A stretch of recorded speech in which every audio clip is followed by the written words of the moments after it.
وعلى آله وأصحابه الأتقياء الذين أقاموا دينهم على التقوى وصاروا من المتقين.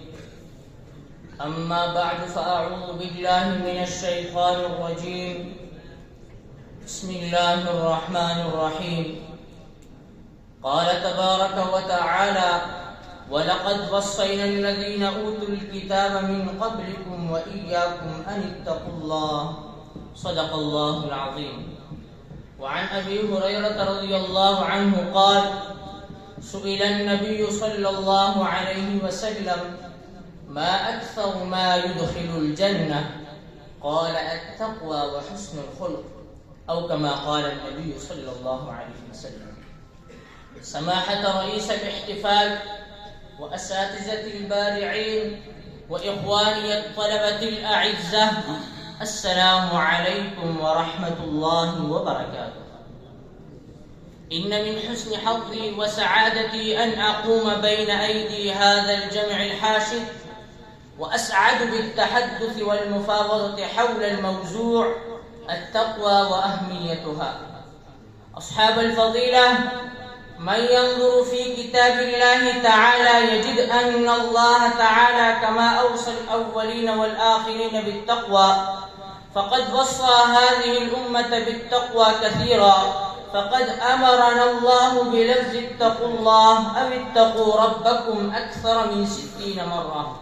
ويجد أن كل الرسل أمروا أقوامهم بالتقوى ووصوا بها، فينطق هذا القرآن بكل صراحة: إذ قال لهم أخوهم نوح ألا تتقون، إذ قال لهم أخوهم هود ألا تتقون، إذ قال لهم أخوهم صالح ألا تتقون، إذ قال لهم أخوهم لوط ألا تتقون، إذ قال لهم شعيب ألا تتقون. وهذا رسولنا محمد صلى الله عليه وسلم يوصي أفرادا من أصحابه بالتقوى كما أوصى بها جميع الأمة.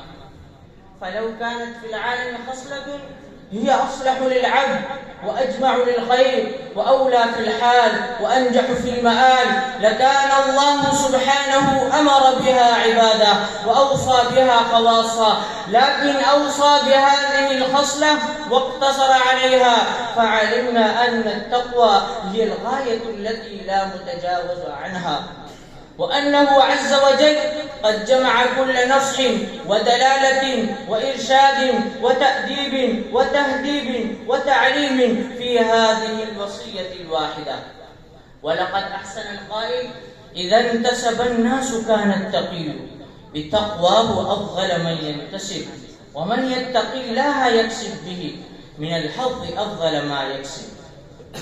أصحاب الفضيلة، لابد لنا أن نعرف حقيقة التقوى.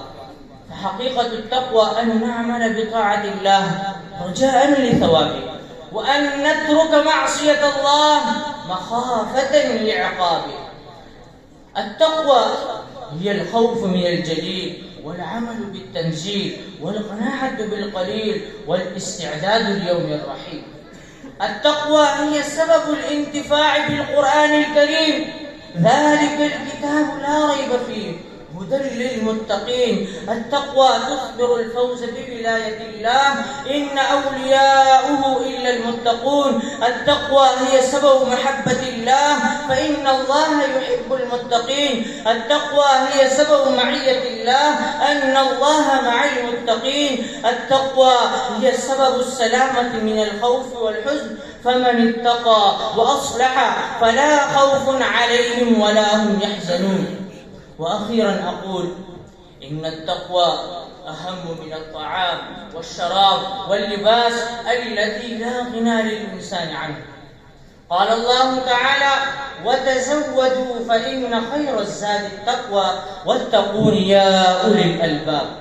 وقال الله في مقام آخر: ولباس التقوى ذلك خير. ولقد أحسن القائل حين قال: إذا المرء لم يلبس ثيابا من التقى إذا المرء لم يلبس ثيابا من التقى تقلب عريانا ولو كان كاسيا. وخير لباس المرء طاعة ربه، ولا خير في من كان لله عاصيا. فندعو الله سبحانه وتعالى أن يجعلنا من عباده المتقين. آمين.